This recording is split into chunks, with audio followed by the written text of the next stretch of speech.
Kasih karunia dan damai sejahtera dari Allah Bapa dan dari Tuhan Yesus Kristus menyertaimu saudara-saudaraku di dalam kasih dan kebenaran.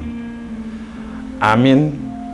Saudaraku, kita akan memasuki minggu yang indah, minggu akhir tahun gerejani, minggu yang merayakan kehidupan yang kekal, merayakan kedatangan Yesus kedua kalinya. Dan kepada kita pada hari ini akan disampaikan firman Tuhan dari 1 Korintus pasal 15 ayat yang ke-50 hingga yang ke-58. Demikian disebutkan. Saudara-saudara, inilah yang hendak kukatakan kepadamu, yaitu bahwa daging dan darah tidak mendapat bagian dalam kerajaan Allah, dan bahwa yang binasa tidak mendapat bagian dalam apa yang tidak binasa. Sesungguhnya aku mengatakan kepadamu suatu rahasia. Kita tidak akan mati semuanya, tetapi kita semuanya akan diubah dalam sekejap mata, pada waktu bunyi nafiri yang terakhir.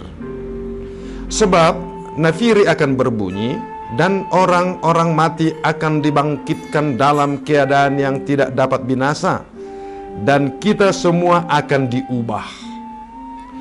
Karena yang dapat binasa ini harus mengenakan yang tidak dapat binasa, dan yang dapat mati ini harus mengenakan yang tidak dapat mati.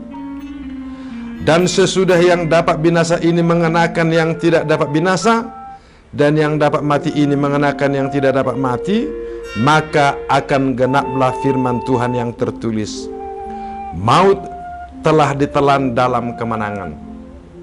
Hai maut, di manakah kemenanganmu? Hai maut, di manakah sengatmu? Sengat maut ialah dosa, dan kuasa dosa ialah hukum Taurat. Tetapi syukur kepada Allah yang telah memberikan kepada kita kemenangan oleh Yesus Kristus Tuhan kita. Karena itu, saudara-saudaraku yang kekasih, berdirilah teguh, jangan goyah, dan giatlah selalu dalam pekerjaan Tuhan. Sebab kamu tahu bahwa dalam persekutuan dengan Tuhan, jerih payahmu tidak sia-sia. Demikian pembacaan firman Tuhan. Saudara-saudara yang dikasihi Tuhan Yesus Kristus, ketika saya berbincang-bincang dengan para lansia suatu waktu, lalu dalam perbincangan itu ada sebuah pertanyaan yang menggelitik. Bila bapak dan ibu nanti meninggal dunia, kemanakah bapak dan ibu akan dikuburkan? Dalam tradisi orang Batak, ada sukacita bagi keluarga pada saat orang tuanya meninggal yang sudah lanjut usia, dibawa kembali ke Bonapasogit, ke kampung, untuk dikuburkan bersama dengan nenek moyangnya. Maka pada masa-masa tuanya, mereka akan sering memberikan pesan kepada keturunannya, nanti kalau aku mati, aku dikuburkan di sana, di samping bapakku kah, atau di samping suaminya kah, atau di samping saudaranya kah, menyebut desa di mana orang tuanya dikuburkan atau keluarganya dikuburkan. Dan mereka akan memikirkan pada saat mati, lakukan pesta ini, lakukan ini, dan lakukan ini. Kebanyakan di situ masa persiapannya. Saudara-saudara, itulah buah tradisi yang sudah mengakar di dalam diri banyak orang Batak, meskipun itu tidak tertulis dalam hukum, tetapi telah diwarisi bertahun-tahun, ratusan tahun, dan telah menjadi darah daging. Dan tradisi itu memang penting, saudara-saudara. Tradisi lisan, tradisi yang telah diwariskan dari nenek moyang kepada generasi ke generasi akan tumbuh dan hidup meskipun itu tidak tertulis dalam kitab undang-undang. Oleh karena itu, kita juga jangan terlalu gampang merusak tradisi secara teoritis, sebab itu sesungguhnya sudah mengarah dan sudah mendarah daging. Tidak begitu gampang mengubah sebuah tradisi yang sudah dihidupi dengan baik. Tetapi sebagai orang Kristen, tugas kita sekarang ialah menambah nilai kekristenan kepada tradisi itu. Dalam tradisi di mana orang kembali ke tempat leluhurnya untuk dikuburkan, itu boleh-boleh saja sebagai sarana untuk membangun persaudaraan, membangun kekerabatan di antara keluarga. Di tempat yang jauh pun di Monapasogi. Tetapi nilai yang sesungguhnya yang perlu kita miliki, kita isi ke dalam tradisi itu ialah bahwa tujuan hidup kita adalah untuk mendapatkan kehidupan yang kekal, di mana kehidupan kita kini diubah oleh Allah untuk sebuah kehidupan yang baru yang sekarang kita belum bisa miliki. Sebab barangkali kita berpikir, bagaimanakah kondisi tubuh saya nanti dalam kehidupan yang kekal itu?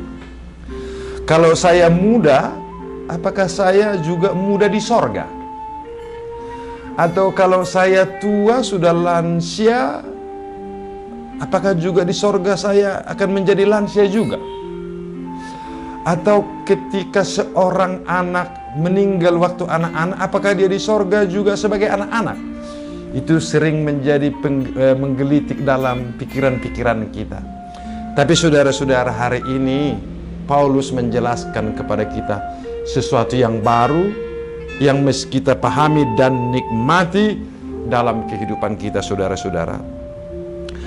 Daging dan darah kita ini tidak mendapat bagian dalam kerajaan Allah. Tubuh kita yang di dalam darah dan daging sekarang ini tidak mendapat bagian dalam kerajaan Allah, sebab sesuatu yang binasa tidak bisa masuk ke dalam kehidupan yang kekal. Sesuatu yang hancur, sesuatu yang akan berakhir ini, sesuatu yang rapuh ini, sesuatu yang akan binasa ini tidak punya tempat dalam kehidupan yang kekal. Di dalam kehidupan yang kekal, hanya sesuatu yang kekal memasukinya. Lalu bagaimanakah tubuh kita yang binasa ini bisa masuk ke dalam kehidupan yang kekal? Inilah firman Tuhan yang diberikan kepada kita. Allah akan mengubah tubuh kita yang hina ini menjadi sama dengan tubuh Yesus yang mulia itu. Jadi tubuh kita yang dapat binasa ini akan dirubah oleh sesuatu yang kekal yang dari Allah, menjadi sama dengan tubuh Yesus yang mulia, supaya kita bisa masuk dalam kehidupan yang kekal. Saudaraku, inilah yang mesti kita nikmati dalam kehidupan kita pada saat ini, mengalami perubahan. Kita barangkali menghendaki perubahan terjadi dalam hidup kita, ya, dan itu sering kita dengar.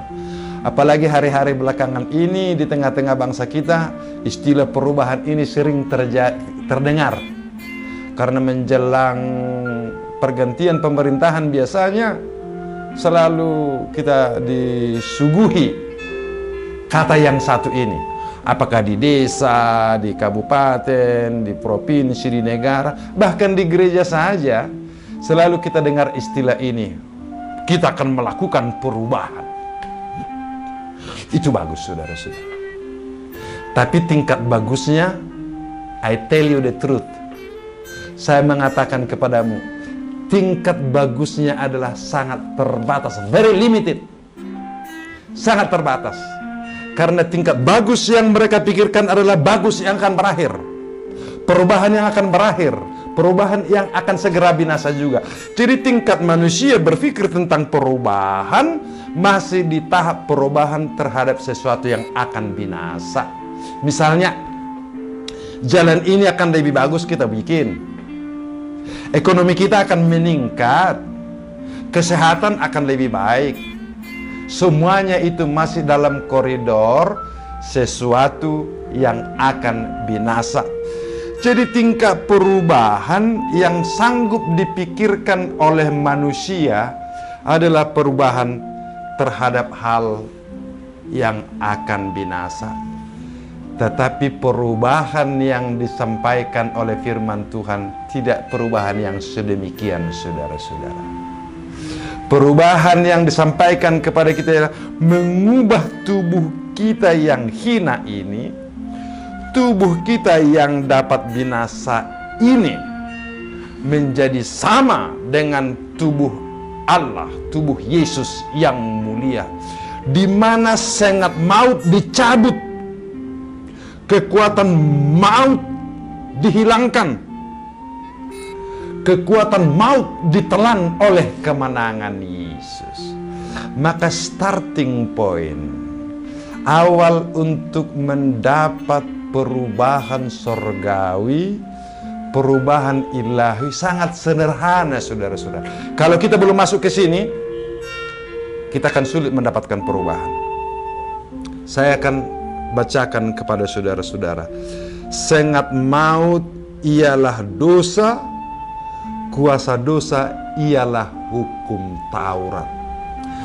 Maka perubahan untuk kehidupan yang kekal adalah dimulai dari pengampunan terhadap dosa-dosa kita, di mana Yesus telah membayar lunas, di mana Yesus telah membayar lunas segala hutang dosa-dosa kita, dibayar dengan pengorbanannya, sehingga kekuatan dosa dan maut itu diakhiri. Sebab dosa itu akan membawa kita pada kematian, saudara-saudara.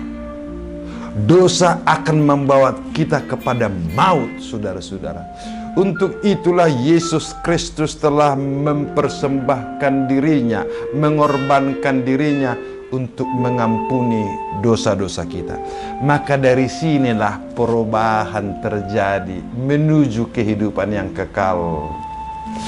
Tubuh kita yang hina ini, yang dapat binasa ini, dirubah dengan memulai menerima pengampunan dosa dari Tuhan. Menerima, sungguh-sungguh menerima. Saya ulangi, saudara-saudara, sungguh-sungguh menerima. Apa artinya itu? Ketika saudara dan saya menerima pengampunan dosa, itu berarti hidup kita itu sudah dihentikan dari kuasa dosa, sehingga kita mempunyai kekuatan yang baru, tenaga yang baru mengampuni orang lain. Hanya orang yang menerima pengampunan itu sebagai kekuatan dalam dirinya lah yang bisa mengampuni orang lain. Saudaraku, mari masuk ke sana. Proses pengubahan terhadap tubuh yang hina ini diawali dari penerimaan kita terhadap pengampunan dosa.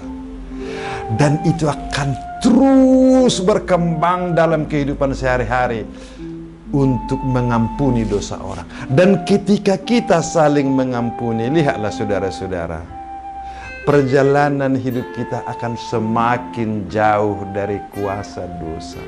Perjalanan hidup kita akan semakin jauh dari keinginan berbuat dosa. Sebab keinginan daging adalah dosa, saudara-saudara. Keinginan daging adalah jahat, saudara-saudara. Ketika kita menerima pengampunan itu, maka perubahan itu akan terjadi. Tubuh kita ini sedang mengalami proses kepada perubahan. dalam kehidupan yang kekal. Oleh karena itulah kita harus bersyukur kepada Allah, sebab kita telah dimenangkan oleh Tuhan Yesus Kristus dari maut dan kematian itu, saudara-saudara. Saudara dan saya telah memasuki sebuah kehidupan yang lain, sebuah kehidupan yang baru. Mari kita mulai, saudaraku. Jangan hanya bermimpi untuk kembali kepada Bonapasogit dengan pesta-pesta meriah. Janganlah kita terus-menerus merindukan, berjuang dan berusaha untuk memuaskan nafsu kehidupan kita sendiri, memuaskan kehidupan kita dengan kekayaan, dengan kesejahteraan, dengan keberhasilan dan berbagai macam kehebatan-kehebatan yang akan berakhir, saudara-saudara. Tetapi kita mari memulai sekarang. Kemenangan yang baru adalah kemenangan mengalahkan keinginan daging, mengalahkan tubuh kita sendiri untuk memasuki sebuah proses kehidupan yang kekal. Diawali dengan terima pengampunan dosa, lalu alirkan, mampukan dirimu melakukan pengampunan dosa. Dengan demikian kita akan sanggup menerima firman ini. Saudaraku yang kekasih, berdirilah teguh, jangan goyah, giatlah selalu dalam pekerjaan Tuhan. Giatlah selalu dalam pekerjaan Tuhan. Saudaraku, coba kita renungkan dulu setiap hari. Sebenarnya pekerjaan yang kita kerjakan sehari-hari, pekerjaan siapa? Anda sebagai pejabat negara, pekerjaan siapa yang Anda kerjakan? Sebagai pengusaha besar, pekerjaan siapa yang saudara kerjakan? Sebagai tukang ojek, pekerjaan siapa yang saudara kerjakan? Sebagai petani, pekerjaan siapa yang saudara kerjakan? Sebagai pedagang, pekerjaan siapa yang saudara kerjakan? Oh, atau lebih pas, sebagai seorang pelayan, sebagai pendeta, guru, Bible Pro, diakones, penatua, pekerjaan siapa yang Anda kerjakan? Pekerjaanmukah yang kau kerjakan, atau giatlah selalu dalam pekerjaan Tuhan? Bisa-bisa saja pekerjaan yang kau kerjakan itu adalah pekerjaan yang hebat dan baik, pekerjaan yang sukses, yang menurut ukuran yang kau bangun telah menolong banyak orang, menurut ukuran yang kau bangun telah menyelamatkan yang banyak orang, menurut ukuran yang kau bangun telah membuat orang lain bersuka cita. Tetapi sekali lagi pertanyaannya, pekerjaanmukah yang kau kerjakan, atau pekerjaan Tuhan? Giatlah selalu dalam pekerjaan Tuhan. Hati-hati, saudara-saudara. Kamu mengerjakan pekerjaan-pekerjaanmu itu hanya untuk kesombongan dan kebanggaan dirimu, itu pertanda bahwa pekerjaan yang kau kerjakan itu adalah hanya untuk pekerjaanmu sendiri. Oh, ini baik, pasti pekerjaan Tuhan. Tunggu, saudara-saudara. Ada hal-hal yang baik yang akan berakhir di dunia ini. Bukan itu yang ditargetkan oleh Tuhan kepada kita, tetapi yang ditargetkan Tuhan kepada kita adalah kehidupan yang kekal, yang kita turunkan dalam kehidupan sehari-hari dalam perbuatan baik. Giatlah selalu dalam pekerjaan Tuhan. Artinya, saudara-saudara, kamu melakukannya karena kamu mendengar Tuhan mengatakannya, bukan karena kamu merancang dalam pikiranmu sendiri, tetapi karena Tuhan memang menghendakinya, karena Tuhan menginginkannya. Saudaraku, berdirilah teguh, jangan goyah, giatlah selalu dalam pekerjaan Tuhan. Cari tahu, saudara-saudara, adakah Tuhan ikut serta dalam pekerjaanmu sebagai tukang ojek? Adakah Tuhan ikut serta dalam pekerjaanmu sebagai pengusaha? Adakah Tuhan ikut serta dalam pekerjaanmu sebagai pemerintah? Oh ya, mungkin kau akan mengatakan, saya sudah berdoa, saya sudah... Iya. Tetapi pertanyaan yang mendasar ialah, adakah Tuhan yang kau wujudkan di dalam pekerjaan itu? Atau hanya menggunakan Tuhan untuk mewujudkan kehendak dan keinginanmu? Saudaraku, itu masih dalam tahap hal yang di dunia ini. Masukilah perubahan baru. perubahan ke dalam kehidupan yang kekal, di mana Tuhan Yesus sendiri yang akan membuat perubahan itu terjadi pada dirimu. Bukan karena dirimu sendiri, bukan karena diriku, tetapi Tuhan mengubah tubuh kita yang hina ini, tubuh kita yang lemah ini, menjadi sama dengan tubuhnya yang mulia. Dan maut tidak berkuasa lagi atas kita, dosa tidak berkuasa lagi atas kita, kejahatan tidak berkuasa lagi atas kita, keinginan-keinginan duniawi yang hebat-hebat itu juga tidak berkuasa atas kita, tetapi kuasa Tuhan turun atas kita, mengampuni, mengasihi, menganugerahi, merindukan keselamatan bagi semua orang. Ingatlah saudaraku, ingatlah, dalam persekutuan dengan Tuhan, jerih payahmu tidak sia-sia. Dalam persekutuanmu, dalam penderitaannya, dalam kebangkitannya, jerih payahmu tidak sia-sia. Dalam persekutuanmu dengan segala pekerjaan kemanusiaan yang meningkatkan harkat hidup mereka di hadapan Tuhan, untuk mendekatkan dirinya kepada Tuhan Yesus Kristus, jerih payahmu tidak sia-sia. Tuhan Yesus berkenan mengubah hidupmu dan hidupku. Amin.